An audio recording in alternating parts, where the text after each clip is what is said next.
మీ సొత్తులు కాదు మిమ్మల్ని కోరుకొనుచున్నాను. పిల్లలు తల్లిదండ్రుల కొరకు కాదు, తల్లిదండ్రులే పిల్లల కొరకు ఆస్తి కోర్చదగినది కదా. ప్రార్థన చేసుకుందాం.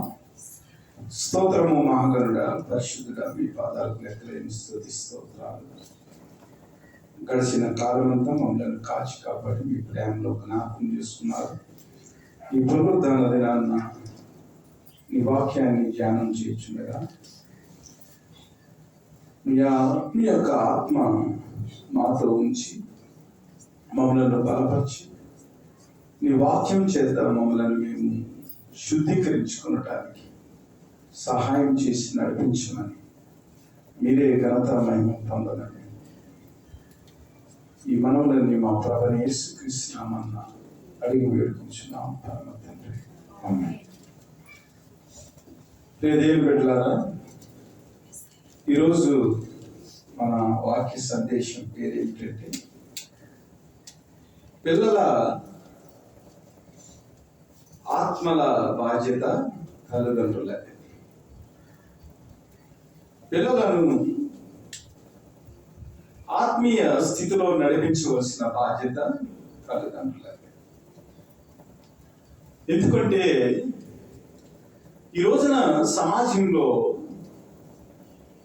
హింస, అలాగే అనేక రకాల దుష్ట పనులు లోకంలో యవనస్తులు ఎక్కువగా చేస్తా ఉన్నారు. మన సమాజం అంతా కూడా ఆరోగ్యంగా, ఆనందంగా, ఆహ్లాదకరంగా ఉండాలంటే మన పిల్లలందరూ కూడా శారీరకంగా, మానసికంగా, ఆత్మీయంగా వారు బలముగా ఉండాలి. అయితే వారు బలపడేదానికి, వారు ఈ సమాజానికి మేలుకరంగా జీవించేదానికి ప్రభు యొక్క బోధలోను, ప్రభు యొక్క శిక్షణలోను వారి ఆత్మల సంరక్షణ కొరకు బాధ్యత తీసుకోవాల్సింది తల్లిదండ్రులే. అయితే బాధ్యత లేని తల్లిదండ్రులు, బాధ్యత కలిగిన తల్లిదండ్రులుగా ఈ లోకంలో రెండు వర్గాలు ఉన్నాయి. అయితే బాధ్యత లేని తల్లిదండ్రుల పరిస్థితిని బట్టి వారి పిల్లలు సమాజానికి కీడు చేసేవారిగా ఉంటా ఉన్నారు. బాధ్యత కలిగిన తల్లిదండ్రుల యొక్క బిడ్డలు మంచిగా పెంచబడిన వారు, ఆత్మీయ స్థితిలో గొప్పగా ఎదిగిన వారు సమాజానికి చాలా ప్రయోజనకరంగా ఉంటా ఉన్నారు. మనం చదువుకున్న వాక్య భాగాన్ని కనుక మనం ఆలోచన చేసినట్లయితే, వాక్య భాగంలో కొరింథీయులతో అపోస్తలుడైన పౌలు మాట్లాడుతూ ఉన్నాడు. ఈ కొరింథీ సంఘము దేవునిలో కట్టబడిన సంఘము, పరిశుద్ధులుగా ఉన్న సంఘము, క్రీస్తు కొరకు పిలువబడిన సంఘము, అన్ని విషయాల్లో కూడా వారు ఆత్మీయ స్థితిలో పరిశుద్ధులుగా జీవించిన సంఘం. అయితే వారి జీవితాల్లో ఈ లోకపరమైన పరిస్థితులు, ఈ లోకపరమైన ఆశలు పెరిగిపోయి క్రీస్తుకి దూరంగా వారు జీవించినట్లుగా కనబడుతుంది. అయితే వారి గురించి పౌలు గారు ఒక ఆత్మీయ తండ్రిగా ఆయన చాలా బాధపడుతూ ఈ మాటలు రాస్తా ఉన్నారు. ఎందుకంటే ఆత్మీయమైన పిల్లల కొరకు ఆత్మీయమైన తండ్రి ఎంతో ఆశ కలిగి ఉంటాడు. అలాగే శారీరకమైన పిల్లల కొరకు శారీరక పరమైన తండ్రి చాలా ఆశలు కలిగి ఉంటాడు. అయితే బిడ్డలను తీర్చిదిద్దవలసిన బాధ్యత తల్లిదండ్రులదే. పౌలు కొరింథీయుల గురించి మాట్లాడుతూ 4వ అధ్యాయము 1 కొరింథీ 16వ వచనంలో, క్రీస్తు యేసునందు సువార్త ద్వారా నేను మిమ్మల్ని కంటిని గనుక మీరు నన్ను పోలి నడుచుకున్న వారై ఉండవలనని మిమ్మల్ని బ్రతిమాలుకొనుచున్నాను. అపోస్తలుడైన పౌలు ప్రభువైన యేసుక్రీస్తు అనే ఆ సత్యం అనే సువార్త ద్వారా కొరింథీ ప్రజల్లో ఒక మారు మనసు వచ్చేలాగా క్రీస్తు కొరకు బోధించి ఆత్మీయంగా యేసుక్రీస్తు అనే సువార్త ద్వారా కొరింథీ సంఘాన్ని ఆయన కన్నాడు. కాబట్టి యేసుక్రీస్తు యొక్క సువార్త ద్వారా మిమ్మల్ని కన్నానే కాబట్టి ఆయన పరిశుద్ధుడు. నేను కూడా ఆయన వలె ఆయన యొక్క పరిశుద్ధతలో ఆయనను పోలి నేను నడుచుకుంటున్నాను. మీరు యేసుక్రీస్తు సువార్త ద్వారా మీరు నాకు కనబడ్డారు కాబట్టి మీరు కూడా నన్ను పోలి నడుచుకోవాలని, పరిశుద్ధమైన జీవితాన్ని మీరు జీవించాలని, మీరు మాటలతో కాకుండా దేవుని యొక్క శక్తితో క్రీస్తు యొక్క సంఘములో మీరు క్రీస్తు కొరకు జీవించాలని కొరింథీలతో మాట్లాడుతున్నారు. మీరు పులిపిండి లేని వారు కనుక క్రొత్త ముద్ద ఒకటకై ఆ పాతదైన పులిపిండిని తీసివేయండి. ఎందుకంటే మీరు మీ సొత్తు కాదు, మీరు విలువ పెట్టి కొనవని వారు కనుక మీ దేహముతో దేవుణ్ణి మహిమపరచండి. కొరింథీలకు ఆయన ఏం చేస్తున్నారంటే ఒక హెచ్చరికను జారీ చేస్తా ఉన్నా. ఆత్మీయ తండ్రిగా కొరింథీలు దిగజారిపోతున్న స్థితిలో తన బిడ్డలను కాపాడుకుంటానికి శ్రమతో బాధతో పౌలు గారు ఏం చేస్తున్నారంటే కొరింథీ సంఘం గురించి మాట్లాడుతా ఉన్నారు. ఇదిగో ఈ మూడోసారి మీ వద్దకు వచ్చేటప్పుడు నేను సిద్ధంగా ఉన్నాను. వచ్చినప్పుడు మీకు భారముగా నుండను. మీ సొత్తును కాదు మిమ్మునే కోరుకొనుచున్నాను. పిల్లలు తల్లిదండ్రుల కొరకు కాదు కానీ తల్లిదండ్రులే పిల్లల కొరకు ఆస్తి సమకూర్చవద్దు కదా. 2 సార్లు కొరింథీ సంఘానికి వచ్చాడు, లేఖలు రాశాడు. వారి ఆత్మీయ జీవితంలో ఉన్న అనేక విషయాల గురించి ఆయన మాట్లాడాడు.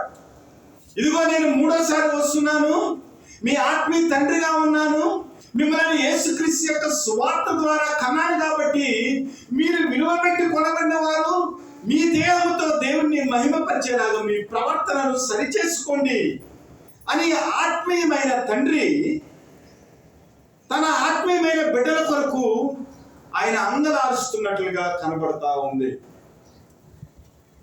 వీరేం చేస్తున్నారంటే కానుకలు ఇచ్చేస్తున్నారు. సంఘానికి కావలసిన ప్రతిదీ కూడా సమకూరుస్తున్నారు. కానీ ఆధ్యాత్మికమైన పరిశుద్ధమైన జీవితాన్ని జీవించటంలో వారు విఫలమైపోతా ఉన్నారు. కాబట్టి పౌలు గారు ఏమంటున్నారంటే మీ కానుకలు కాదు కానీ, మీరు చేసే పనులు కాదు కానీ, మీ యొక్క ప్రవర్తన ఎలా ఉండాలంటే యేసుక్రీస్తు సువార్తకు తగ్గట్లుగా ఆత్మీయ స్థితిలో బలమైన స్థితిలో మీరు ఉండాలి. మీ సొత్తులు కాదు కానీ నేను మిమ్మల్ని కోరుకుంటున్నాను అనగా ప్రభువైన యేసుక్రీస్తు యొక్క సువార్తలో మనం అర్థం చేసుకోవాల్సింది ఏమిటంటే ఈ లోకపరమైన విషయాలలో లేదా ఆచారపరమైన సంఘ విషయాలలో మనం ముందుండటం కాదు కానీ క్రీస్తును పోలి నడుచుకుంటానికి, అనగా మనము విలువ పెట్టి కొనబడిన వారము కనుక మన దేహమును సజీవ యాగముగా క్రీస్తు కొరకు అర్పించే సమర్పణ జీవితాన్ని కలిగి ఉండాలని పౌలు గారు మాట్లాడుతూ ఉన్నారు. మీ సొత్తులు కాదు కానీ మిమ్ములనే కోరుచున్నాను. ఇంకా మనం చూసినట్లయితే పిల్లలు తల్లిదండ్రుల కొరకు కాదు కానీ తల్లిదండ్రులే పిల్లల కొరకు ఆస్తి కోర్చదగినది.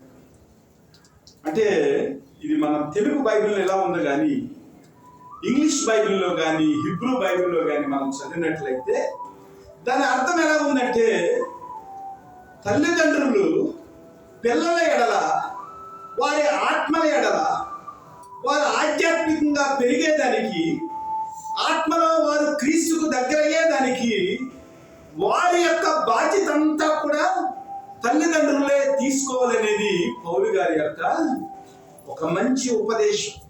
నేను ఎలాగైతే ఆత్మీయ తండ్రిగా ఉన్నానో అలాగే ప్రతి తల్లిదండ్రులు కూడా ఆత్మీయ స్థితిలో తమ బిడ్డలు ఎదిగేదానికి మీరు ఏం చేయాలంటే మీరు ప్రయాసపడటమే కాకుండా మిమ్మల్ని మీరు వారి కొరకు సమర్పించుకోవాలి అని దేవుడు పౌలు గారి ద్వారా మాట్లాడుతున్నాడు. కాబట్టి నాకు కలిగినది యావత్తు మీ ఆత్మల కొరకు బహు సంతోషముగా వేయపరచెదను, నన్నును నేను వేయపరచుకుందును.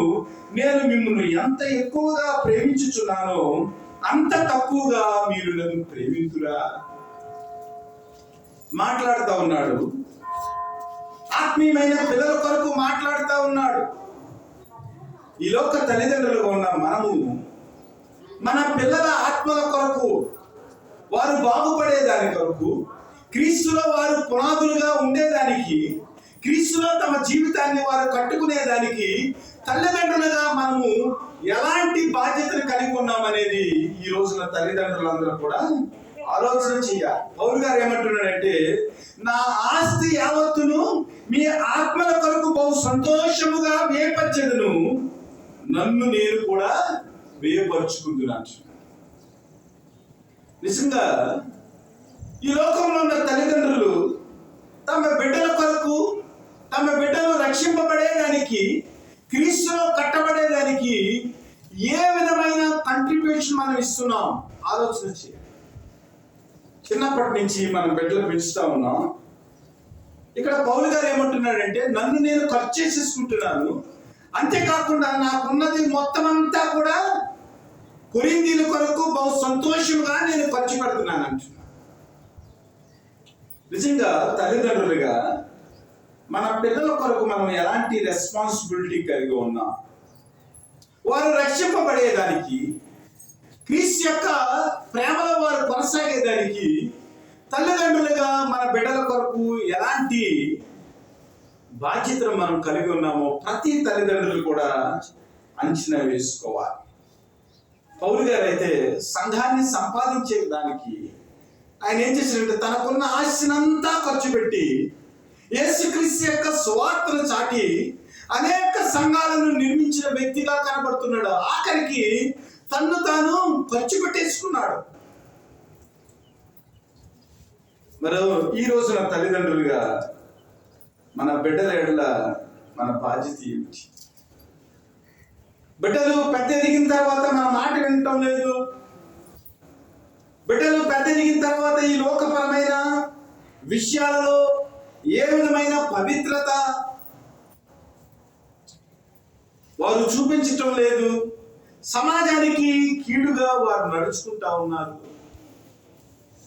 అని బిడ్డల ఆత్మల కొరకు వారి చిన్నప్పుడు వారిని పెంచవలసిన రీతిలో మనం పెంచకుండా మొక్క పెద్దదైపోయిన తర్వాత వారి కొరకు మనం ప్రార్థన చేస్తే ఎంతవరకు ఫలితాన్ని మనము చూడగలం ఆలోచన చేయాలి. ఈ రోజున తల్లిదండ్రులు పిల్లల యొక్క పుట్టినరోజుల కొరకు ఎన్నో బహుమతులు ఇస్తా ఉన్నారు. వారిని స్కూల్లో జాయిన్ చేసేదానికి ఎంతో అప్పులు చేసి మంచి మంచి స్కూళ్ళలో, ప్రైవేట్ స్కూళ్ళలో వారిని చదివిస్తా ఉన్నారు. ఈ లోకపరమైన బెనిఫిట్స్ కొరకు, ఈ లోకపరమైన జీవితం కొరకు మన పిల్లలకి ఎన్నో మనము ఖర్చు చేస్తున్నాం. కానీ వారు ఆత్మలో రక్షింపబడేదానికి, వారు పాపములు ఒప్పుకుని క్రీస్తులో వారి జీవితాన్ని కట్టుకునేదానికి వారి కొరకు మనం ఏమి ప్రయాసపడుతున్నాం? వారు క్రీస్తులో దగ్గరయ్యేదానికి, రక్షింపబడేదానికి వారి కొరకు కనీసం రోజుకి ఒక అరగంట మనం ప్రార్థన చేయగలుగుతున్నామా? వారి యొక్క పుట్టినరోజుకి ఒక బాలల బైబిల్ మనము వారికి కొని గిఫ్ట్గా ఇస్తున్నామా? అనేక మంది పరిశుద్ధుల యొక్క జీవితాలను ఒక పుస్తకముగా రాసి బయట ముద్రిస్తున్నారు. భక్తుల యొక్క జీవితాలని చదవటం ద్వారా వారి జీవితాల్లో ఒక గొప్ప మార్పు వస్తుంది. అలాంటి పుస్తకాలని మనం కొని మన బిడ్డలకు ఎప్పుడైనా ఆధ్యాత్మికంగా వారు బలపడేదానికి ఎప్పుడైనా మనం కొనిస్తున్నామా ఆలోచన చేయాలి. ఈ లోకపరమైన అభివృద్ధి కొరకు, ఈ లోకపరమైన విషయాల కొరకు మన పిల్లలకి ఎంతో ఖర్చు చేస్తున్నాం. కానీ ఆధ్యాత్మికంగా వారు బలపడేదానికి మనం ఎలాంటి సపోర్ట్ని వారికి ఇవ్వగలుగుతున్నాం ఆలోచన చేయాలి. కనీసం చిన్న వయసులో కరెక్ట్ సమయంలో వారిని సండే స్కూల్కి పంపించగలుగుతున్నామా? వారు యవ్వనంలోకి వచ్చిన తర్వాత క్రీస్తు యొక్క మాటలను వారికి మనం బోధించగలుగుతున్నామా? చిన్నప్పటి నుంచి వారికి ప్రార్థనను నేర్పించగలుగుతున్నామా? మోకాళ్ళ అనుభవాన్ని వారి జీవితంలో మనము బోధించగలుగుతున్నామా? తల్లిదండ్రులుగా మన బాధ్యత ఎంతవరకు ఉన్నది అనేది మనము ఆలోచన చేయాలి. ఎందుకంటే ఒకడు లోకాన్ని సంపాదించుకుని తన ప్రాణమును పోగొట్టుకుంటే వాడికి ఏమి ప్రయోజనం అవుతుంది? ఈ లోకంలో మన పిల్లల కొరకు అంతా మనం సంపాదించి పెట్టి మన పిల్లలను పరలోకంలో పోగొట్టుకుంటే, వారు నరకంలో ఉంటే ఈ లోకంలో సంపాదించిందంతా కూడా వ్యర్థమే కదా. ఈ రోజున దేశంలో చూసినట్లయితే ఎన్ని దారుణమైన న్యూస్లు మనం వింటా ఉన్నాము. నైట్ డ్యూటీ చేసే ఒక డాక్టర్ని, విశ్రాంతిలో ఉన్న ఒక డాక్టర్ని నిజంగా మాటల్లో చెప్పలేనంతగా ఆ డాక్టర్ గారి యొక్క అవయవాలను చిందరబందర చేసి చంపేసినట్లుగా న్యూస్ మనం చూస్తా ఉన్నాం. ఎంత ఘోరం అంటే ఏ పార్ట్కా పార్ట్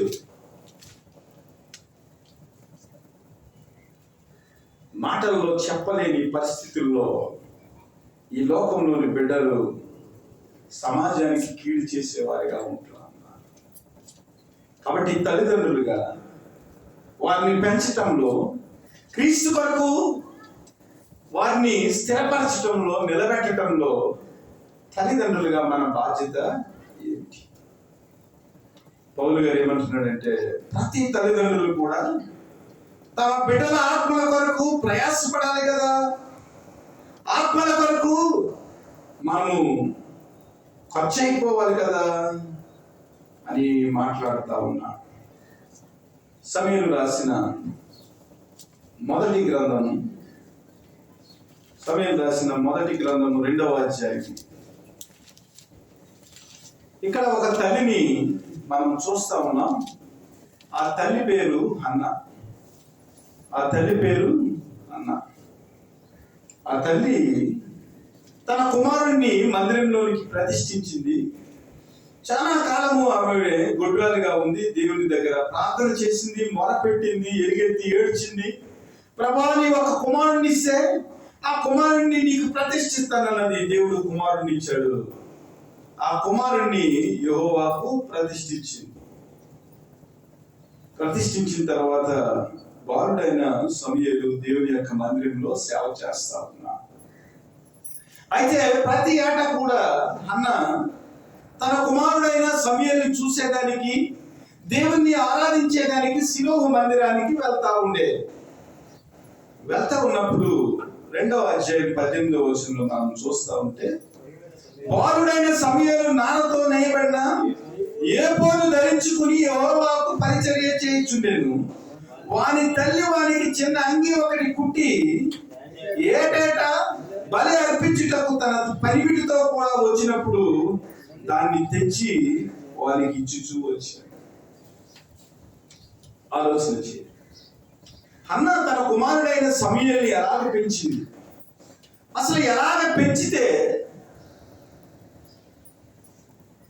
మొత్తం ఇశ్రాయేలు జాతికంతటికి కూడా ఒక మహాప్రవక్తగా, ఒక గొప్ప యాజకుడిగా, ఇశ్రాయేలు జనాంగాన్ని నడిపించిన ఒక మహోన్నతమైన నాయకుడిగా సమూయేలు ఎలాగ తన జీవితాన్ని దేవుని యొక్క మందిరంలో పట్టుకున్నాడు?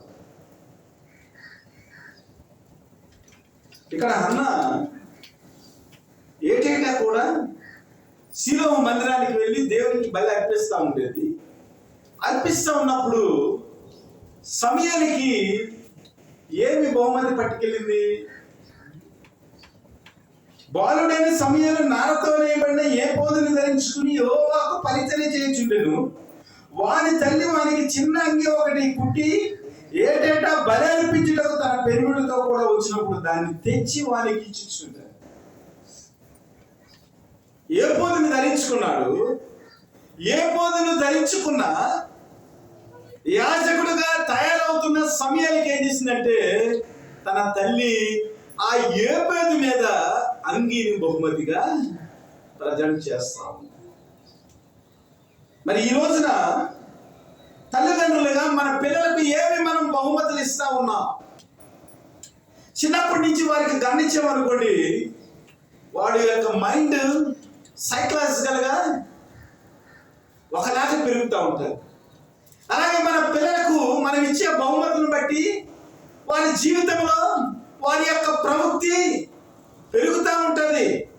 కాబట్టి తల్లిదండ్రులుగా మనం బహుమతులు ఇచ్చేటప్పుడు కూడా చాలా జాగ్రత్త వహించి ఇస్తూ ఉండాలి.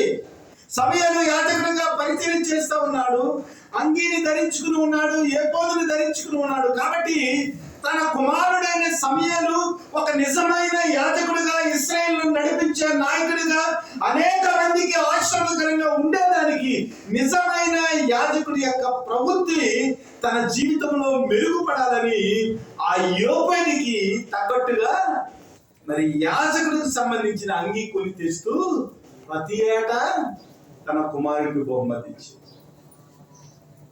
మరి మీ పిల్లలకు దేవుని యొక్క సన్నిధిలో ఒక గొప్ప యాజకుడిగా, అనేక మందికి ఆశీర్వదకరంగా, ఒక నాయకుడిగా ఉండేదానికి మీరు ఎలాంటి బహుమతులను మీ పిల్లలకు ఇస్తా ఉన్నారు? ఎలాంటి మాటలను వారితో మాట్లాడుతూ ఉన్నారు? వారిలో ఎలాంటి ప్రవృత్తిని మీరు పెంపొందిస్తున్నారు? ఆలోచన చేయాలి. ఈ రోజు మన బిడ్డలు అనేక మందిని చూస్తూ ఉన్నట్లయితే 15-16 సంవత్సరాలకి తాగుబోతులుగా, 20 సంవత్సరాలు దాటేటప్పటికి వ్యభిచారులుగా, అనేక మంది బిడ్డలు ఎందుకు పనికిరాని యవ్వనంలో తమ జీవితాలను దుర్భరమైన పరిస్థితుల్లో ఏ యవనస్తులు కూడా చేయి చాచి అడుక్కునే స్థితిలోనికి ఉండకూడదు. ఈ రోజున కుటుంబాలు విచ్ఛిన్నమైపోవడానికి కారణము తల్లిదండ్రులుగా మన పిల్లలను బాధ్యతగా పెంచకపోవటమే. వారి ఆత్మీయ స్థితిలో ఎదిగేదానికి, దేవునిలో కట్టబడేదానికి, దేవుని నుంచి వచ్చే ప్రతి ఆశీర్వాదాన్ని వారు పొందుకునేదానికి మన పిల్లలను మనము దేవుని మందిరంలో పెంచకపోవటమే. దేవుని కలిగిన వ్యక్తులు ఆదివారము సండే స్కూల్ నుంచి, యూత్ రిట్రీట్ నుంచి పెద్దల మందిరానికి వస్తూ ఉంటే దేవుని ఎరగని బిడ్డలుగా ఆదివారం మందు తాగే ఆచారంలోనికి మన పిల్లలు నడిపించబడుతున్నారు. ఎంతవరకు తల్లిదండ్రులుగా మన పిల్లల ఎడల మనము బాధ్యత కలిగి ఉంటున్నాం ఆలోచన చేయాలి. అన్న జీవితాన్ని గురించి ఆలోచన చేసినట్లయితే అన్న మంచి ప్రార్థనా పరురాలుగా, ప్రతి ఏడాది కూడా దేవుని దర్శించే వ్యక్తిగా, తన భర్తతో కూడి మందిరానికి వెళ్ళే వ్యక్తిగా, దేవునికి అర్పణ అర్పించే వ్యక్తిగా, అనేక విషయాల్లో దేవుని యొక్క ప్రేమలో కట్టబడిన ఒక గొప్ప మహోన్నతమైన తల్లిగా హన్నా ఉంది. కాబట్టి తన కుమారుడైన సమూయేలు ఇశ్రాయేలుకి నాయకుడిగా, ప్రవక్తగా, దేవుని యొక్క ప్రజలకు ఒక గొప్ప మేలు చేసిన వ్యక్తిగా సమూయేలు యొక్క జీవితాన్ని మనం చూస్తా ఉన్నాం. కాబట్టి తల్లిదండ్రులుగా ఎలాంటి ఆత్మీయ స్థితిలో మీరు ఉంటున్నారు, ఎలాంటి ఆత్మీయ స్థితిలో మీ బిడ్డలను నడిపిస్తున్నారో ఆలోచన చేసుకోవాలి. మీరు మాట్లాడే మాటలు, మీరు ప్రవర్తించే తీరు మీ బిడ్డలను ఎంతవరకు ప్రయోజకులుగా చేస్తుందనేది మీరు జ్ఞాపకం పెట్టుకోవాలి. పౌలు ఏమంటున్నాడంటే, మీ బిడ్డల యొక్క ఆత్మల కొరకు మీరు ఖర్చు అయిపోవాలి. మీ బిడ్డల యొక్క ఉన్నతి కొరకు మిమ్మల్ని మీరు ఖర్చు చేసేసుకోవాలి. మాట్లాడుతూ ఉన్నాడు, కొరింథీ సంఘంతో మాట్లాడుతూ ఉన్నాడు. మీరు పరిశుద్ధంగా కట్టబడిన వారు, దేవుని యొక్క పిలుపులో పిలువబడిన వారు. కానీ మీరేం చేస్తారంటే మీ జీవితంలో పులిపిండిని మీరు తీసివేయటం లేదు, పరిశుద్ధతలోనికి రావటం లేదు. నిర్గమాకాండం 2వ అధ్యాయం. ఇక్కడ ఒక తల్లి ఉంది, లేవి వంశస్థుడు వెళ్ళి లేవి కుమార్తెను వివాహం చేసుకునేను. ఆ స్త్రీ గర్భవతి అయి కుమారుని కని వాడు సుందరుడైనడే చూసి 3 నెలలు వాడిని దాచెను. తర్వాత ఆమె దాచలేక వాని కొరకు ఒక జమ్ము పెట్టి తీసి దానికి జిగటమన్నును కీలును పూసి అందులో ఆ పిల్లవాడిని పెట్టి ఏటి ఒట్టిన జమ్ములో దాన్ని ఉంచగా వానికి ఏమి సంభవించినో తెలుసుననుకుంటా వాని అక్క దూరముగా నిలిచిండెను. ఫరో కుమార్తె స్నానం చేయటకు ఏటికి వచ్చెను. ఆమె పనికత్తులు ఏటి ఒడ్డిన నడుచుచుండగా ఆమె నాచులోని ఆ పెట్టెను చూసి తన పనికత్తెను ఒకను పంపి దాన్ని తెప్పించి తెరచి ఆ పిల్లవాడిని చూసినప్పుడు ఆ పిల్లవాడు ఏడ్చుచుండగా చూసి వాని యందు కనికరపడి వీడి హెబ్రీల పిల్లల్లో ఒకడనెను. అప్పుడు వాని అక్క ఫరో కుమార్తెతో నీ కొరకు ఈ పిల్లవాడిని పెంచుటకు నేను వెళ్ళి హెబ్రీ స్త్రీలలో ఒక దానిని పిలుచుకుని వస్తున్నా నేను. అందుకు ఫరో కుమార్తె వెళ్ళుమని చెప్పగా ఆ చిన్నది వెళ్ళి ఆ బిడ్డ తల్లిని పిలుచుకుని వచ్చెను. ఫరో కుమార్తె ఆమెతో ఈ బిడ్డను తీసుకుని పోయి నా కొరకు వానికి పాలిచ్చి పెంచుము, నేను నీకు జీతం ఇచ్చేదని చెప్పగా ఆ స్త్రీ ఆ బిడ్డను తీసుకుని పోయి పాలిచ్చి పెంచి.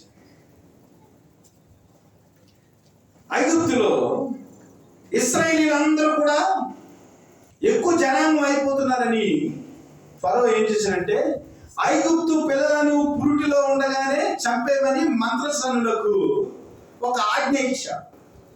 మంత్రసానులకు ఆజ్ఞ ఇచ్చినప్పుడు అక్కడ 2 మంత్రసానులు ఉన్నారు. ఎవరంటే షిప్రా పూయా అనే 2 మంత్రసానులు.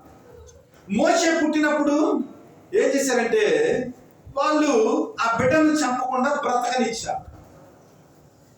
మోషే యొక్క తల్లి యాకోబే. ఈ యాకోబేది ఏం చేసిందంటే ఫరో యొక్క కంట పడకుండా 3 నెలలు మోషేని దాచింది. ఆ తర్వాత పెద్దవాడు అయిపోతాడు, ఎక్కువగా గోల పెడతాడు, కాళ్ళు వచ్చిన తర్వాత పరిగెడతాడు, వాడిని ఆపలేము. తన బిడ్డని ఎలాగ సంరక్షించుకోవాలని ఒక పథకం వేసి ఏం చేసిందంటే ఒక జమ్మ పెట్టెను తయారు చేసి దానికి కీలు పోసి ఆ నదిలో నీళ్లు జమ్ము పెట్టెలోనికి రాకుండా ఉండేదానికి ఆ కీలు పూసిన తర్వాత జమ్ము పెట్టెలో బిడ్డను పెట్టి ఏం చేసిందంటే ఆ నదిలో వదిలేసి. నదిలో వదిలేసినప్పుడు ఫరో కుమార్తె స్నానం చేయడానికి నదికి వచ్చింది. నదికి వచ్చినప్పుడు ఆ నాచులో ఈ పెట్టె ఉండిపోయింది. పనికత్తు వచ్చి ఆ పెట్టెను చూసింది. చూసిన తర్వాత పెట్టెను తెరిచి చూసేటప్పటికి మోషే అందులో 3 నెలల పసికందుగా ఉన్నాడు. అప్పుడు మోషే యొక్క అక్క మిరియాము వెంటనే ఏం చేసిందంటే ఇదిగో ఈ బిడ్డకు పాలిచ్చి పెంచడానికి ఒక తల్లిని నన్ను చూడమంటావంటే ఆ చూడంటే ఏ తల్లి అయితే ఆ బిడ్డను కన్నాదో ఆ తల్లినే తీసుకుని వచ్చి ఫరో కుమార్తె దగ్గరికి వచ్చి ఇదిగో ఈ తల్లి ఆ బిడ్డకు పాలిచ్చి పెంచుతానన్నది అని అన్నప్పుడు ఫరో కుమార్తె ఏమన్నదంటే ఇదిగో అమ్మా ఈ బిడ్డకు నువ్వు పాలిచ్చి పెంచు, నేను నీకు జీతం ఇస్తాను. ఇక్కడ ఆత్మీయమైన అర్థాన్ని మనం ఆలోచన చేసినట్లయితే ఇదే ఒక గొప్ప పెద్ద సందేశం అయితే. నిజంగా సొంత తల్లి సొంత బిడ్డకు పాలిస్తే ఎవరైనా జీతం ఇస్తారా? సొంత తల్లి తన కడుపును పుట్టిన బిడ్డకు సొంత తల్లే పాలిస్తే ఆ తల్లికి ఎవరైనా జీతం ఇస్తారా? నేనైతే మా ఆవిడకి నేనేమీ జీతం ఇవ్వలేదు, నా పిల్లలకు పాలిస్తుంది. దేవుని బిడ్డలారా, ఇక్కడ ఒక గొప్ప ఆత్మీయమైన అర్థం ఏమిటంటే ఈ లోకంలో ఉన్న చెడు, ఈ లోకంలో ఉన్న మలినము మన పిల్లలకు అంటుకోకుండా వారి యొక్క జీవితము సాఫీగా సాగాలంటే మనం ఏం చేయాలంటే జమ్ము పెట్టిలో పెట్టి బిడ్డను దానికి కీలు పూయాలి. ఈ జమ్ము పెట్టి ఏమిటో తెలుసా? ఈ జమ్ము పెట్టి నీ వెలుచున్న సంఘము, నీ బిడ్డను సంఘములో పెంచాలి. లోకం యొక్క నీరు దానిలోనికి పోకుండా ఉండేదానికి విశ్వాసం అనే కీలును పూయాలి. సంఘం అనే పెట్టిలో నీ బిడ్డను పెట్టాలి. పెట్టిన తర్వాత ఈ లోకమైన నీరు ఆ పెట్టిలోనికి వెళ్ళి బిడ్డకు ఏమాత్రము హానికరము నీ బిడ్డని ఈ లోకంలో వదిలినారు. ఫరో యొక్క కన్నులు ఆ బిడ్డ మీద పడినప్పటికీ కూడా ఆ బిడ్డ సంఘంలో ఉంటుంది కాబట్టి, విశ్వాసం అనే కీలు పూయబడింది కాబట్టి ఏమవుతుందంటే నీ బిడ్డను చూసేటప్పటికి ఫరో కుమార్తెకు అనగా శత్రువు యొక్క కుమార్తెకు కూడా జాలి కలుగుతుంది. ఎందుకంటే నీ బిడ్డ సంఘంలో ఉన్నాడు కాబట్టి, నీ బిడ్డ విశ్వాసంలో జీవిస్తున్నాడు కాబట్టి. ఇంకా మనం అర్థం చేసుకున్నట్లయితే నీకు దేవుడిచ్చిన బిడ్డలు నీ బిడ్డలు కాదు, ఆయనే ఇచ్చాడు. ఆది కాండం నుంచి మనం చూసుకున్నట్లయితే హవ్వ మాట్లాడుతుంది, యెహోవా దేవన్న నేను ఒక కుమారుని సంపాదించుకుంటుని. మీరు చూసుకోండి, రెబకా కానీ లేదంటే అక్కడ ఉన్న అనేక మంది బైబిల్లో తల్లులను చూసినప్పుడు వారు ప్రార్థన చేసింది, వారు కృతజ్ఞత చెల్లించింది ఏమి తెలుసా? యెహోవా దేవల్ల నేను ఒక బిడ్డను సంపాదించుకుంటుని. యాకోబు వెళ్ళిపోతున్నాడు, పరిగెత్తుతూ ఉన్నాడు. యాషావు వచ్చేసాడు. యాషావు వచ్చేసిన తర్వాత ఆ యాషావుకి తన 12 మంది బిడ్డలు కనిపించారు, దాసదాసులు కనిపించారు, భార్యలు కనిపించారు. యాషావు వచ్చి యాకోబు అంటున్నాడు, వీరందరూ ఎవరంటే యెహోవా నాకు అనుగ్రహించిన బిడ్డలు. నీ బిడ్డలు కాదు. దేవుడు నిన్ను ప్రేమించి గర్భఫలము యెహోవా ఇచ్చు బహుమానము. ఆ బహుమానాన్ని నీ చేతుల్లో పెడితే ఆ బహుమానాన్ని నువ్వు ఎలా పెంచుతున్నావు? దేవుని బిడ్డలారా, తన సొంత తల్లి పాలిస్తే ఫరో కుమార్తె జీతం ఇచ్చింది. ప్రభువు కొరకు దేవుడిచ్చిన గర్భఫలాన్ని, ప్రభు నీకు ఇచ్చిన ఆ బిడ్డను నీవు జాగ్రత్తగా పెంచితే పరలోకంలో దేవుడు నీకు కూడా జీతం ఇస్తాడు. బలా నమ్మకమైన దాసులాలా ఇదిగో గర్భఫలం అనే ఒక గొప్ప బహుమానాన్ని చేతిలో పెట్టాను.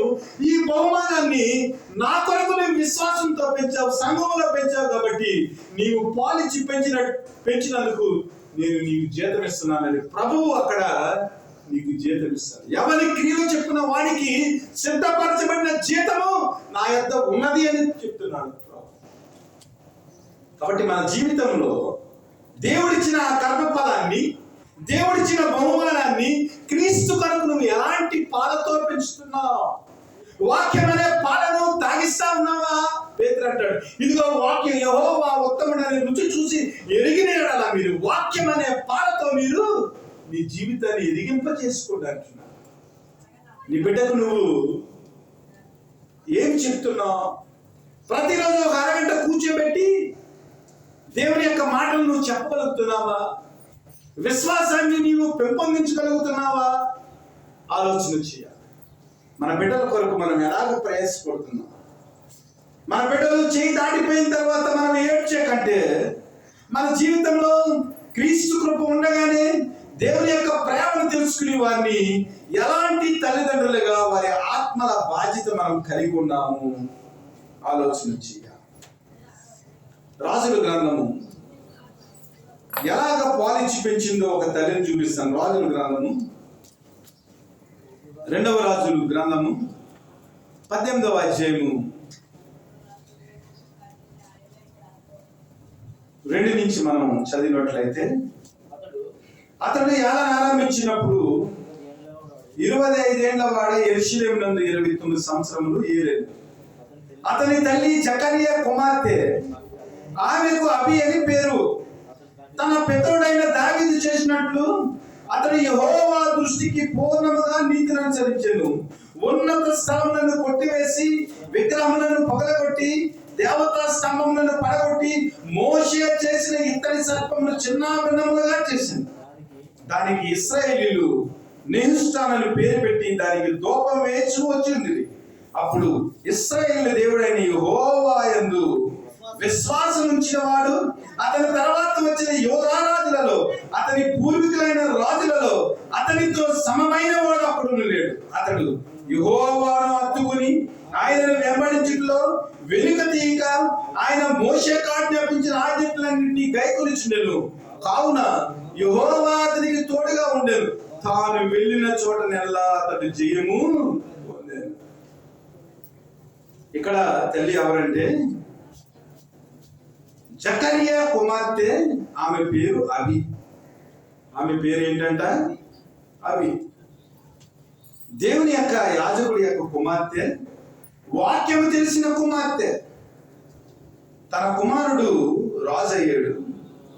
రాజు అయిన తర్వాత హిజ్కియా చేసిన పని ఏమిటంటే, హిజ్కియా కాలంలో ఇశ్రాయేలీలందరూ కూడా విగ్రహారాధన, ఇశ్రాయేలీలందరూ కూడా దేవునికి విరోధమైన పరిస్థితుల్లో వారి జీవితాలు ఉన్నవి.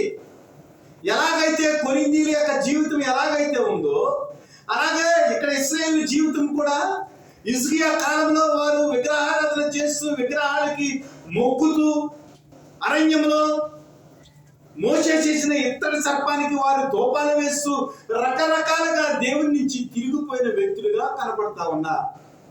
అయితే హిజ్కియా రాజు అయిన తర్వాత దేవుని యొక్క వాక్యంలో పెరగబడిన వాడు, తన తల్లి యొక్క ఉపదేశాన్ని విన్నవాడు. కాబట్టి ఏం చేశాడంటే, దేవుని యందు విశ్వాసం ఉంచిన వ్యక్తిగా యోధా రాజులలో హిజ్కియాకు ముందు కానీ హిజ్కియాకు వెనకాల కానీ అతనితో సమానమైన రాజు లేడు.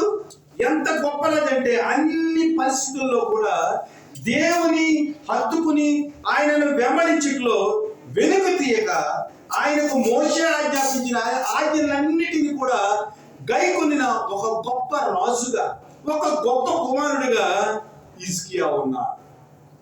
నిజంగా ఎంత ఆశ్చర్యకరమైన రాజు అంటే, హిజ్కియా కాలంలో అసలు ఇశ్రాయేలు దేశం అంతా కూడా ఎడారి దేశం, మొత్తం అంతా ఎడారే. ఎడారిలో పంటలు పండించాలంటే, ఎడారిలో సేద్యం చేయాలంటే చాలా కష్టం.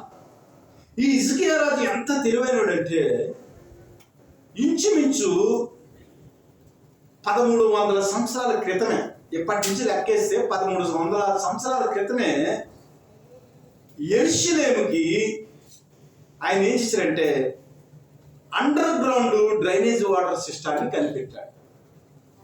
అసలు ఎవ్వరికి కూడా తాట్లేదు ఎలాగ నీటిని ఇశ్రాయేలు రాజ్యానికి రప్పించాలంటే. హిజ్కియా కాలంలో దేవుడు హిజ్కియాకు జ్ఞానం ఇచ్చాడు.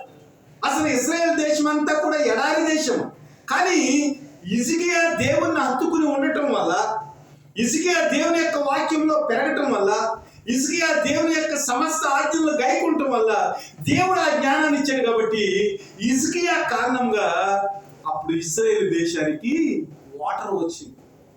ఎంత వాటర్ వచ్చిందంటే, ఈ రోజున ఇశ్రాయేల్ దేశాన్ని కనుక మనం ఆలోచన చేసినట్లయితే చిన్న దేశం, మన తూర్పు గోదావరి అంత ఉంటుంది అంతే. కానీ ఒక నారింజ చెట్టుకి ఇంచుమించు 3000 నుంచి 4000 కాయలు కాస్తాయి. ఒక టమాటా చెట్టుకి ఇంచుమించు 250 నుంచి 300 టమాటాలు కాస్తాయి. అంటే దేవుడు ఎలాంటి జ్ఞానాన్ని ఇశ్రాయేలుకి ఇచ్చాడు. మొత్తం దేశం, మొత్తం ప్రపంచంలో ఉన్న దేశాలన్నీ కలిపి ఒకేసారి ఇశ్రాయేల్ దేశంలో యుద్ధాన్ని ప్రకటించినప్పటికీ, బాంబులతో వర్షాలు కురిపించినప్పటికి కూడా ఇశ్రాయేల్ దేశంలో పడకుండా వారికి రక్షణ వ్యవస్థ ఉంది. ఎవడైతే బాంబు వేశాడో అదే బాంబు తిరిగి మరి వాడి దేశంలోకి వెళ్ళిపోయే ఒక గొప్ప సిస్టాన్ని వారు కనుక్కున్నారు. దేవుని బిడ్డలారా, ఇశ్రాయేలుకి ఎంత గొప్ప జ్ఞానం ఉందంటే, ఈ ప్రపంచం మొత్తం అంతా కలిపి ఇశ్రాయేల్ మీదకి వచ్చినప్పటికీ కూడా ఇశ్రాయేల్ని ఎవ్వరు ఏమీ చేయలేరు. ఎందుకంటే ఇశ్రాయేలు రాజులలో, యోధా రాజులలో అనేక మంది దేవుని యొక్క ఆజ్ఞలను గైకుని దేవుని యొక్క ప్రేమను వారి జీవితంలో హత్తుకుని జీవించిన వారు. అందుకనే హిజ్కియా అతనికి తోడుగా ఉన్నాడు. తాను వెళ్ళిన చోటెల్లా అతడు జయము పొందుచుంటాడు. మా పిల్లలు పాస్ అవటం లేదేంటి? మా పిల్లలకు ఉద్యోగాలు రావటం లేదేంటి? మా పిల్లలకు పెళ్లిళ్ళు అవటం లేదేంటి? ఎంతో కష్టపడ్డాము, ఎన్నో చేసాము, రాత్రులు పగలు మేము నిద్రలు మానేసి మా పిల్లలను చదివించాం. వారి జీవితాల్లో ఏ విధమైన ఉన్నతి కనపడటం లేదండి. మనం బాధపడతా ఉంటాం. కానీ దేవుడు ఏమన్నాడంటే, మొదట నా నీతిని, నా రాజ్యంలో వెతకుడి, అప్పుడు మీకేం కావాలో అన్ని కూడా నేను అనుగ్రహిస్తాను అంటున్నాడు. మన జీవితంలో ఆత్మీయ స్థితిలో మన పిల్లలను చక్కగా పెంచినప్పుడు అభి ఎలాగైతే పెంచిందో, ఒక యాజకుడి యొక్క కుమార్తెగా అభి హిజ్కియాకు చిన్నప్పటి నుంచి విశ్వాసాన్ని బోధించింది. కాబట్టి హిజ్కియా కాలంలో యూదా రాజ్యము, ఇశ్రాయేల్ రాజ్యం అంతా కూడా ఎంతో గొప్పగా వర్ధిల్లింది. మన జీవితాల్లో ఒక మంచి తల్లిదండ్రులుగా ఆత్మీయ స్థితిలో వారి కొరకు మనము దేవుని యొక్క వాక్యాన్ని బోధించినప్పుడు, దేవుని యొక్క ప్రేమను వారి జీవితంలో మనం చూపించినప్పుడు అనేక మందికి ఆశీర్వదకరంగా మన బిడ్డల జీవితాలు ఉంటాయి. ఇంకొక తల్లిని చూపిస్తాను. దినవృత్తాంతములు 2వ గ్రంథము 22వ అధ్యాయం. దినవృత్తాంతములు 2వ గ్రంథము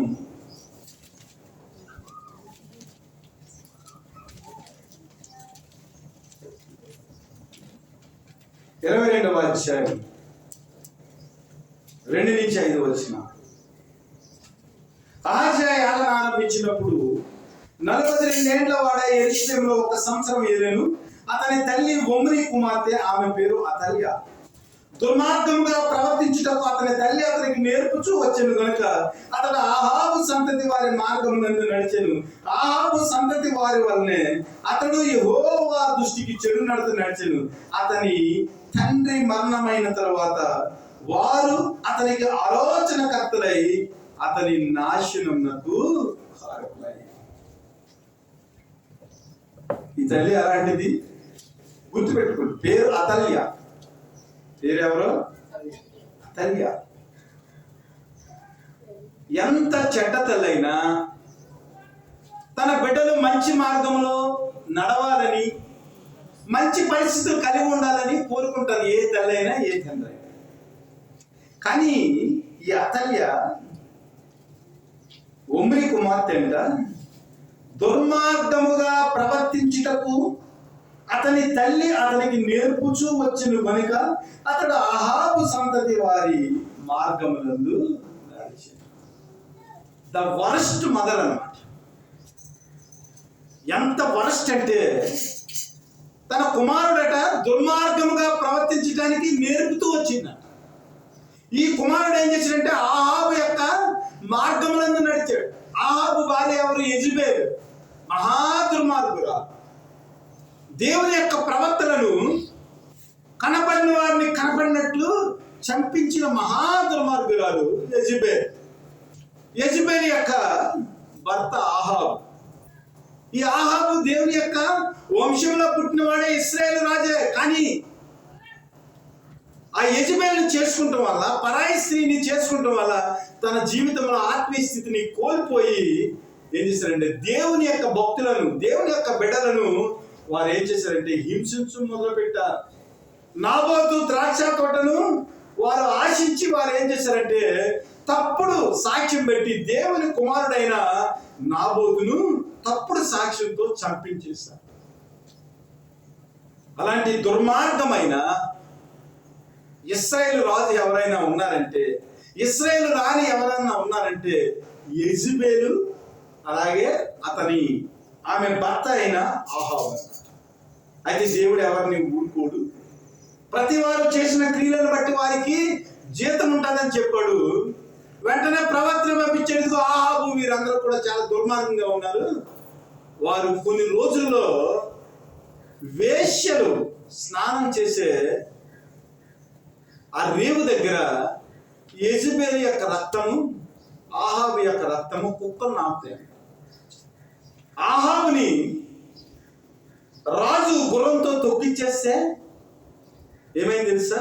శరీరం అంతా కూడా పీసు పీసులు అయిపోయింది. అసలు ఏ పార్ట్ కనపడలేదు. దేవుని యొక్క ఉగ్రత అలా ఉంటుంది.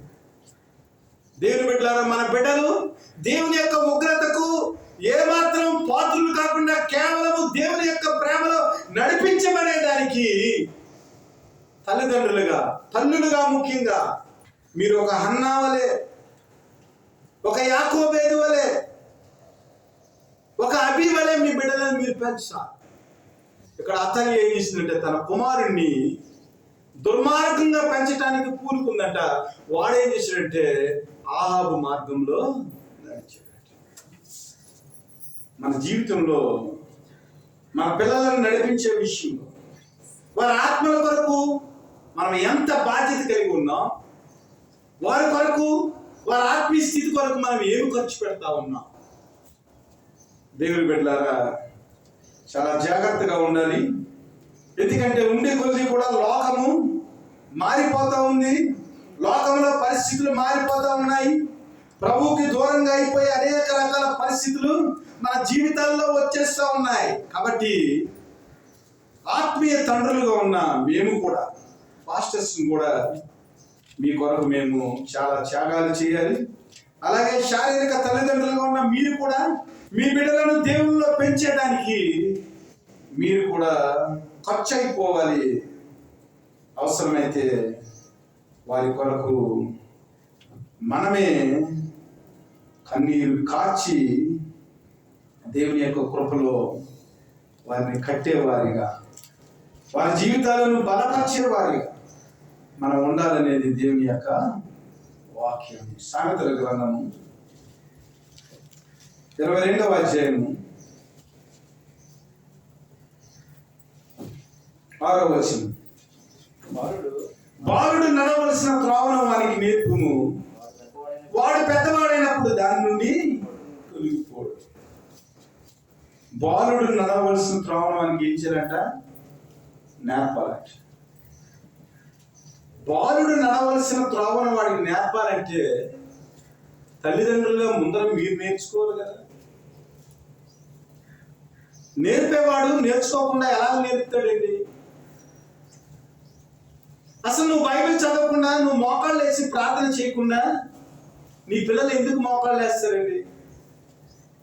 నువ్వు చదవచ్చు కూడా బైబిల్, నువ్వు చదవకపోతే నీ పిల్లలు ఎందుకు బైబిల్ చదువుతారు? అసలు మనం చదివితేనే చదవని పరిస్థితులు.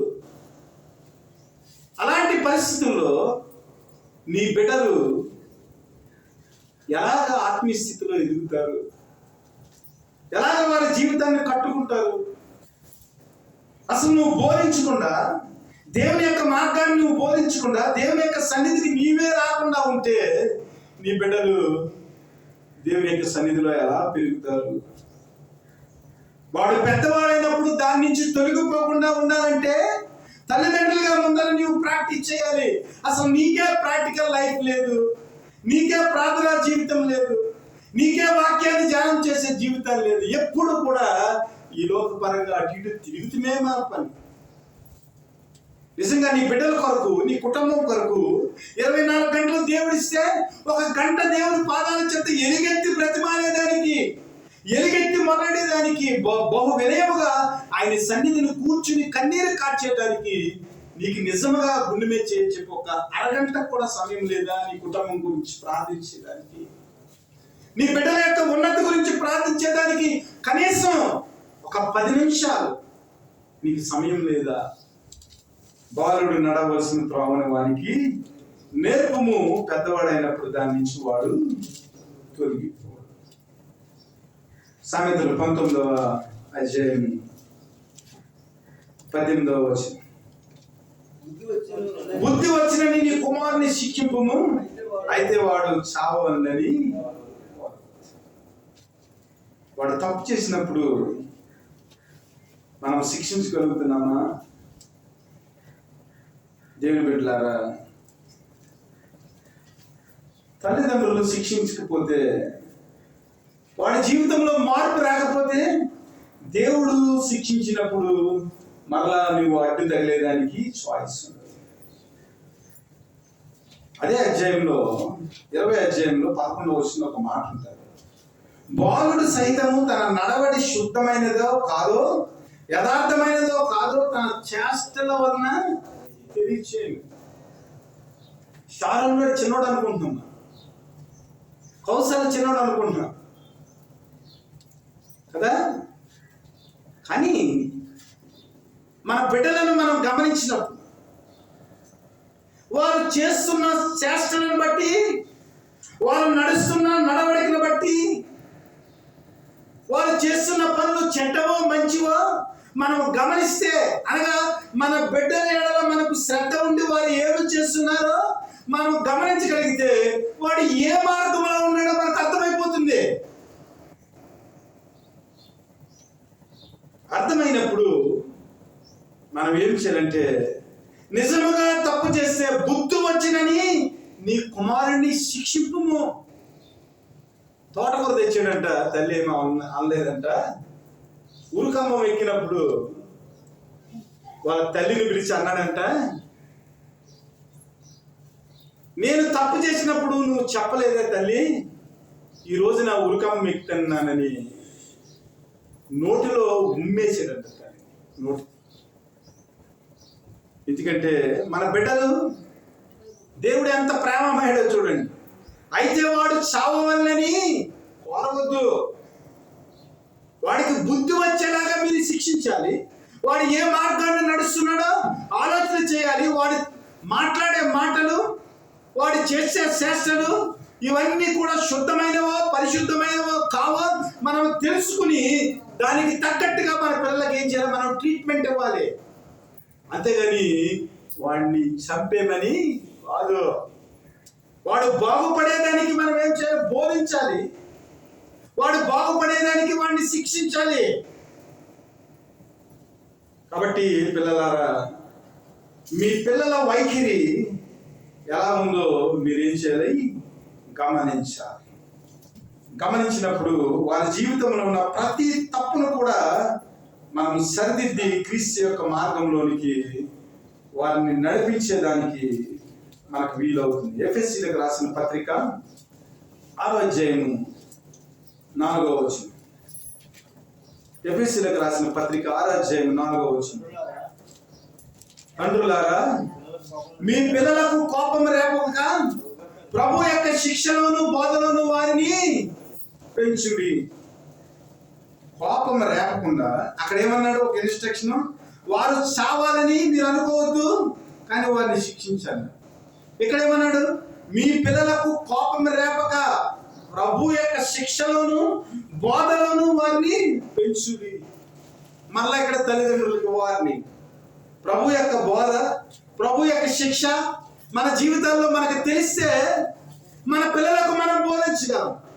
వారికి కోపం రేపకుండా దేవుని యొక్క వాక్యంలో ఉన్న ఆ శిక్షణ ఏమిటో, దేవుని యొక్క వాక్యంలో ఉన్న నీతి ఏమిటో, దేవుని యొక్క వాక్యంలో ఉన్న పరిశుద్ధత ఏమిటో, దేవుని యొక్క వాక్యంలో ఉన్న ఆ యథార్థం ఏమిటో మన పిల్లలకు మనం నేర్పగలము.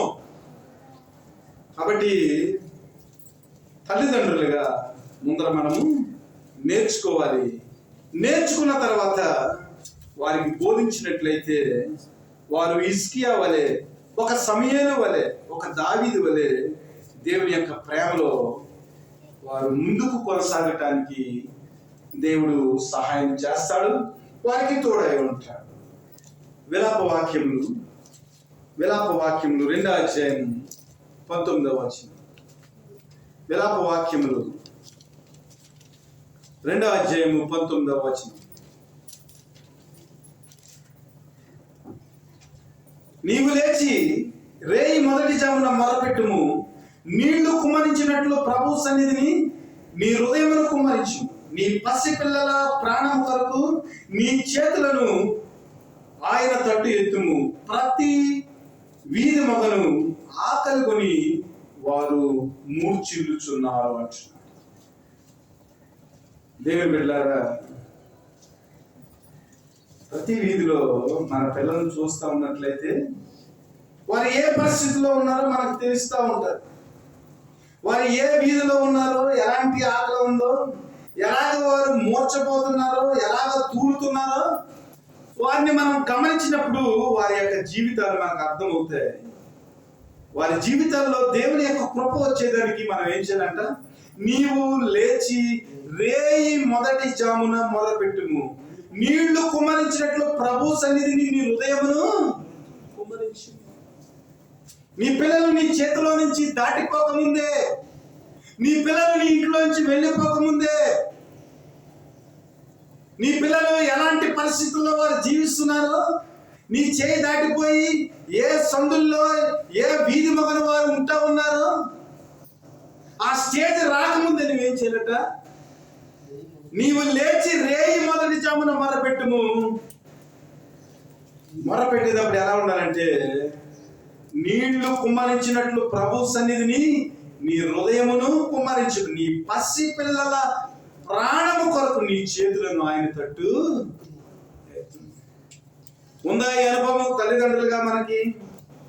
రేయి మొదటి జామున మన పిల్లల కొరకు ప్రార్థన చేసే అనుభవం ఉందా? నీవు ప్రార్థన చేస్తా ఉంటే నీళ్లు కుమ్మరించినట్లు ప్రభు సన్నిధిలో నీ కన్నీరు కుమ్మరించబడుతుందా? నీ పసిపిల్లల ప్రాణం కొరకు నీ చేతులు ప్రభు అయిన దేవుని వైపు ఎత్తుతున్నావా?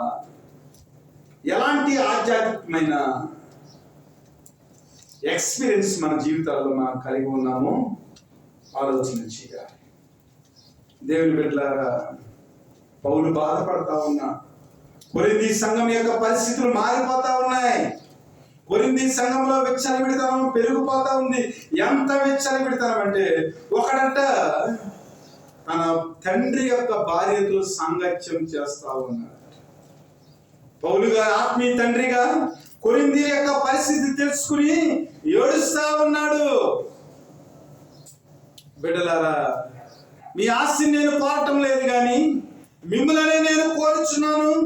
మీ కొరకు నేను ఖర్చు అయిపోవాలనుకుంటున్నాను. కాబట్టి మన జీవితంలో దేవుని యొక్క వాక్యాన్ని మన బిడ్డలకు ఎలాగా బోధిస్తా ఉన్నాం, వారి కొరకు ఎలాగ కన్నీరు కారుస్తా ఉన్నాం, దేవుడు మన జీవితంలో చేసిన కార్యాలను వారికి ఎలాగ తెలియపరుస్తా ఉన్నాం. పాలు తాగుతా ఉన్నప్పుడు, తన ఒళ్ళో ఉన్నప్పుడు యాకోబేలుకు మోషే యొక్క స్థితిని గురించి, వారు ఐగుప్తులోనికి ఎందుకు వచ్చారో, వారి జీవితంలో బానిసత్వం ఎందుకు వచ్చిందో, కానానికి ఎలాగ దేవుడు నడిపించాడో, ఐగుప్తు నుంచి ఎలాగ విడిపిస్తాడో, ప్రతిదీ కూడా దేవుడు చేసిన కార్యాలను తన తల్లి అయిన యాకోబేలుకు మోషేకి పాలు తాగేటప్పుడే బోధించిన వైనం. అన్నా బోధించిన వైనం. తిమోతి ఒక గొప్ప దేవుని సేవకుడిగా అయ్యాడు. తన అమ్మమ్మ, తన తల్లి కూడా, యునేకే లోయి కూడా చిన్నప్పుడే తిమోతికి దేవుని వాక్యాన్ని బోధించాడు.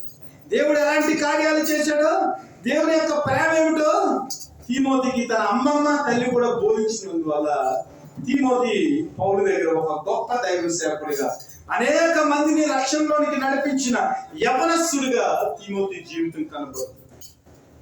మన జీవితాల్లో తల్లిదండ్రులుగా మన బిడ్డలకు ఏమి బోధిస్తున్నామో ఆలోచన చేయాలి.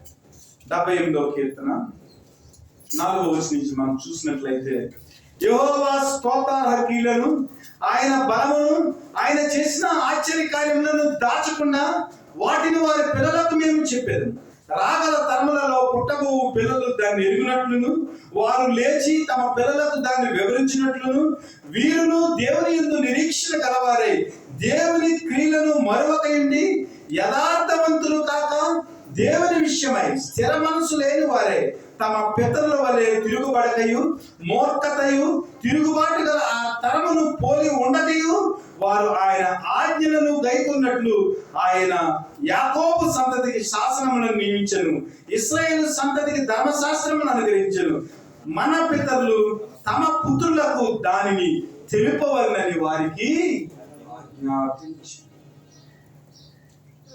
మన బిడ్డలకు దేవుని యొక్క వాక్యాన్ని, దేవుని యొక్క ఆశ్చర్య కార్యములను, ఆయన చేసిన ఉపకారములను ఎందుకు మనం ప్రకటించాలంటే, వారు యథార్థవంతులుగా ఉండేదానికి, ఈ లోకానికి శ్రేయస్కరమైన బిడ్డలుగా ఉండేదానికి, ఈ లోకానికి మంచి చేసే బిడ్డలుగా ఉండేదానికి, దేవుని విశ్వాసంలో స్థిరమైన మనసు గలవారే ఉండేదానికి, దేవుని మీద తిరగబడకుండా, వారి జీవితంలో మూర్ఖత రాకుండా, వారి జీవితంలో తిరుగుబాటు రాకుండా మనం ఏం చేయాలంటే, మన బిడ్డలకు దేవుని యొక్క నీతిని, దేవుని యొక్క రాజ్యమును, కలువరిగిరిలో ప్రభువైన యేసుక్రీస్తు వారు మనకి ఇచ్చిన విమోచనను, పరిశుద్ధతను, యథార్థతను మనం బోధించినప్పుడైతే వారి జీవితంలో ఏ విధమైన మూర్ఖత రాకుండా, ఏ విధమైన తిరుగుబాటు రాకుండా, ఏ విధమైన అలజడి లేకుండా వారు ఏం చేస్తారంటే ప్రభు అయిన యేసుక్రీస్తులో వారి జీవితాన్ని కట్టుకుంటారు. అందుకనే దేవుడు వారికి ఆజ్ఞాపించాడు, ఇదిగో నాయన మీ జీవితంలో దేవుడు 10 ఆజ్ఞలు ఎందుకు ఇచ్చాడు నాయన? మీ జీవితంలో దేవుని యొక్క ప్రేమ ఎలాగో కుమ్మరించబడింది, ఐగుప్తు దాస్యంలో ఉండగా మీ పరిస్థితి ఎలాగుంది, దేవుడు కనాను స్వాస్థ్యాన్ని ఎలాగిచ్చాడు, ఈ ఆశ్చర్య కార్యాలన్నింటినీ కూడా ఇశ్రాయేలు ప్రజలకు దేవుని ధర్మశాస్త్రంలో ఉన్న ఆ నీతి ఏమిటో బోధించేదానికి దేవుడు ఆజ్ఞాపించినట్లుగా మనం చూస్తా ఉన్నాం. కాబట్టి మన పిల్లలకు మనం ఏమి బోధిస్తున్నాం, ఏ మార్గంలో వారిని నడుపుతున్నాం అనేది జ్ఞాపకం చేసుకుని దేవుని యొక్క కృపలో మన బిడ్డలు దీవించబడటానికి, దేవుని యొక్క కృపలో మన బిడ్డలు అనేక మందికి ఆశ్చర్యకరంగా ఉండేదానికి, వారి యొక్క ఆత్మలను రక్షించేదానికి మనం ఎలాంటి ప్రయాసపడుతున్నాం, వారు దేవుని యొక్క ప్రేమలో కట్టబడేదానికి ఎలాంటి తల్లులుగా వారికి మనము తర్ఫీదునిస్తున్నాం, ఎలాంటి తల్లిదండ్రులుగా వారి జీవితాల్లో మార్పుని తీసుకొస్తున్నాం, అసలు వాక్యాన్ని మనం ధ్యానం చేస్తున్నామా, మనం ప్రార్థన చేస్తున్నామా, వారి కొరకు మనం కన్నీరు కార్చినప్పుడు ఆ కన్నీటి బిందువులు దేవుడే కాకుండా మన బిడ్డలు కూడా చూస్తా ఉన్నారా? ఎప్పుడైనా ప్రార్థన చేసినప్పుడు నీ యొక్క కళ్ళలోంచి కన్నీరు వచ్చినప్పుడు నీ చిన్నపిల్లలు నీ దగ్గరకు వచ్చి అమ్మా నువ్వు ఎందుకు కన్నీటితో ప్రార్థన చేస్తున్నావని ఎప్పుడైనా నిన్ను అడిగారా? నాన్న ఎందుకు కన్నీరు కారుస్తూ నువ్వు ప్రార్థన చేస్తున్నావని నీ పిల్లలు ఎప్పుడైనా నేను ఒక ప్రశ్న వేశారా? నీ ఆధ్యాత్మిక స్థితి ఎలా ఉంది? ఒక తల్లిగా ఒక తండ్రిగా నీ పరిస్థితి ఎలా ఉందో నేను కూడా నా స్థితిని గమనించాను.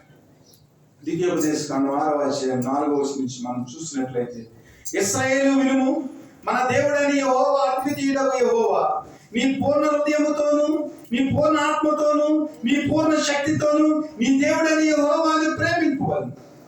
నేడు నేను నీకు ఆజ్ఞాపించి ఈ మాటలు నీ హృదయంలో ఉండవలెను. నీవు నీ కుమారులకు వాటిని అభ్యసింపజేసి నీ ఇంట కూర్చున్నప్పుడును, త్రావను నడిచినప్పుడును, పండుకున్నప్పుడును, లేచినప్పుడును వాటి గూర్చి మాట్లాడవలెను. సూచనగా వాటిని నీ చేతికి కట్టుకునవలెను. అవి నీ కన్నుల నడుమ భాషికముల వలె ఉండవలెను. నీ ఇంటి ద్వారబంధముల మీద నీ గమనుల మీద వాటిని రాసుకునవలెను. నిజంగా తల్లిదండ్రులుగా ఎంత నేర్చుకోవాలో మనం. మాట్లాడేటప్పుడు దేవుని వాక్యం మాట్లాడాలంట, కూర్చున్నప్పుడు దేవుని వాక్యం గురించి మాట్లాడాలంట, త్రావను నడిచినప్పుడు దేవుని వాక్యం గురించి మాట్లాడాలంట, పండుకున్నప్పుడు దేవుని వాక్యం గురించి మాట్లాడాలంట, లేచినప్పుడు కూడా దేవుని వాక్యం గురించి మాట్లాడాలి. అన్నిటికీ మించి సూచనగా వాటిని మీ చేతికి కట్టుకోవాలి.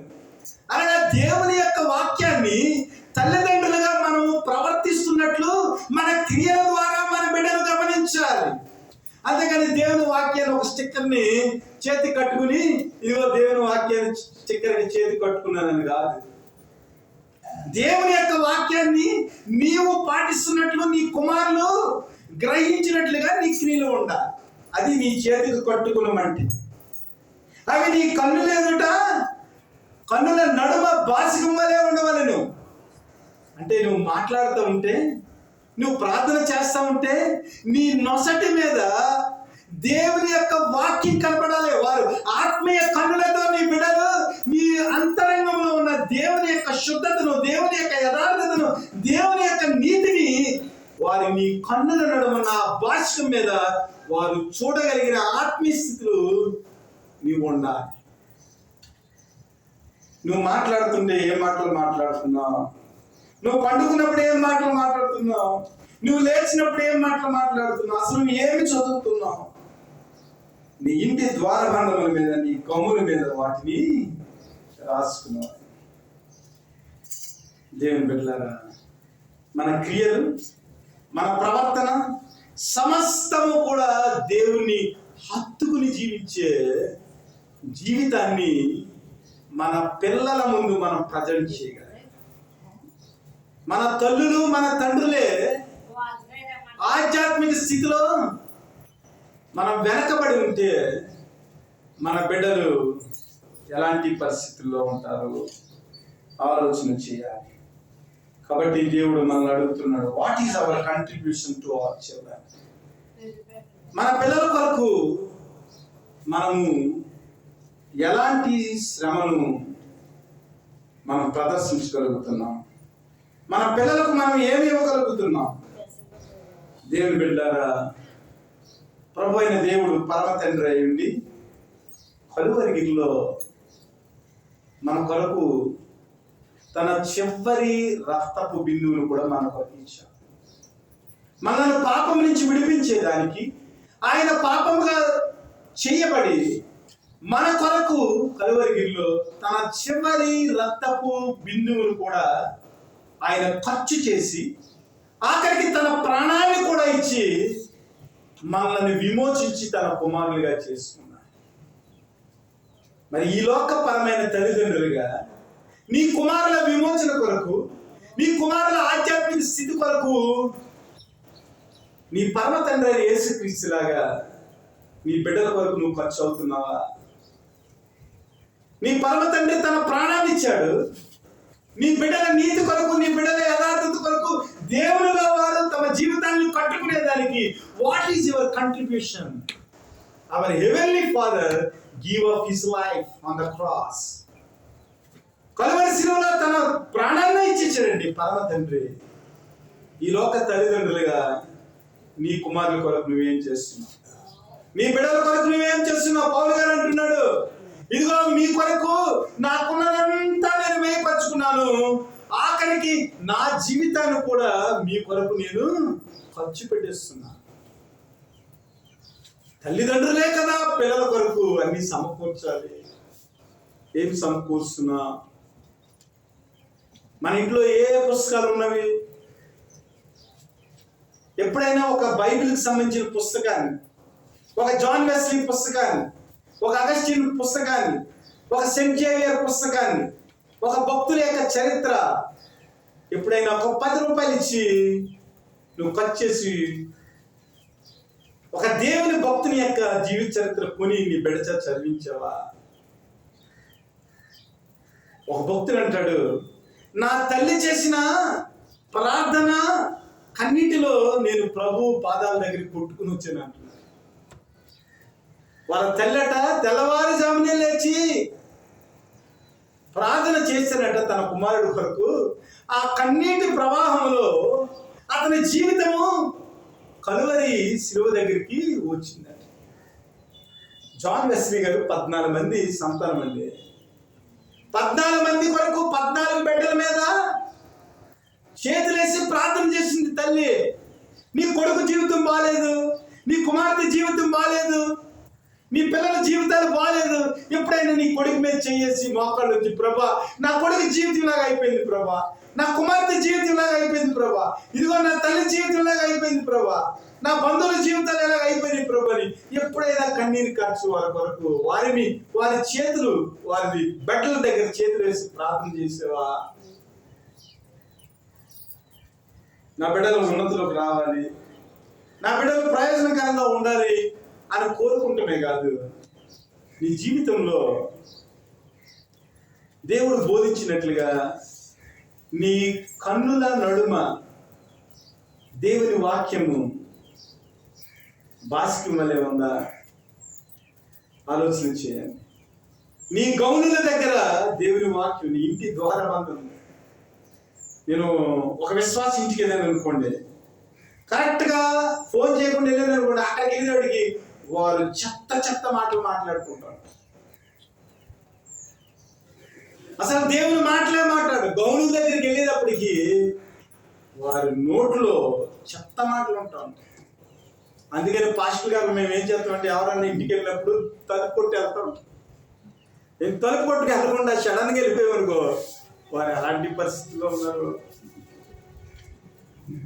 దేవుని బిడ్డలారా, మన బిడ్డల ఉన్నతి కొరకు మనమే బాధ్యత వహించాలి. మన ప్రభువైన యేసుక్రీస్తు వారు ఎలాగైతే ఖర్చు అయిపోయారో, దేవుడిచ్చిన మన బహుమానాల కొరకు, గర్భఫలము యెహోవా ఇచ్చిన బహుమానం.